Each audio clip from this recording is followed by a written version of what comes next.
Hello everyone, and welcome to my Wrath the Lich King pre-patch investments. This is going to be the second part, so if you haven't watched part 1 or maybe the Wrath the Lich King investment video, then I highly recommend you to also check those out. For every time that I'm logging in, I always check the auction house for cheap ancient lichen, fell wheat and ragwheel. And this is because I will need these for the pre-patch, because in the pre-patch you will need this for Inscription.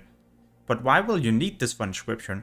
Well, today I'm gonna explain why I'm stacking up on these things, but also another material.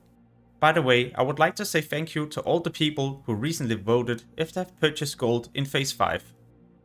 Alright, so soon you will be able to level up the new profession, Inscription. When you pick Inscription, you will also get the ability Milling. And with Milling, you crush 5 herbs into different pigments. These pigments you can then turn into a new material that you need in order to level your Inscription.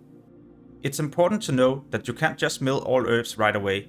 The higher level Inscription, the higher level herbs you will also be able to mill. Therefore, I also plan to level Inscription on one of my characters, so I will be able to mill all the fell wheat, ancient lichen and ragwheels. The pigments you can turn into ink, and when you combine this together with some primal life and some other materials you can buy from the vendors, then you can make Darkmoon cards. When you have got all the different cards, you can combine them into a deck, and this will start a quest where you will get an epic trinket and some reputation with the Darkmoon Faire. The Darkmoon Faire reputation is needed by all the players who plan to get the new title, The Insane. You will need to reach Exalted with Darkmoon Faire and other factions in order to unlock this title. In the description I've left a link to a video where Scotty J explains everything you need to do in order to achieve this title.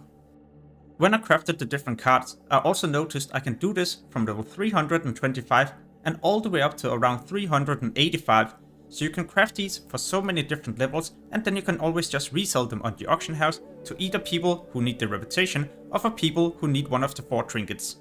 These trinkets might be needed by people who either decide to buy a level 70 boost or by Death Knights who just reached level 70.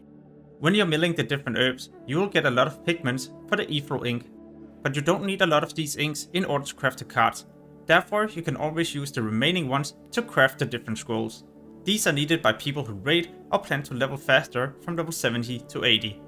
In case the scrolls are not that expensive, then you could always use the remaining ethereal ink to craft different glyphs.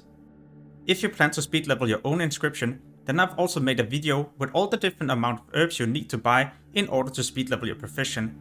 And I've also made a guide with all the different things you need to craft in order to level your Inscription from 1 to 450. You can find these in the description below this video. But yeah, that's also about it for today. In case you would like to see more investment videos, preparation videos, or other guides for Wrath the Lich King, then make sure to subscribe to the channel. As always, thank you for watching and have an amazing day. Peace!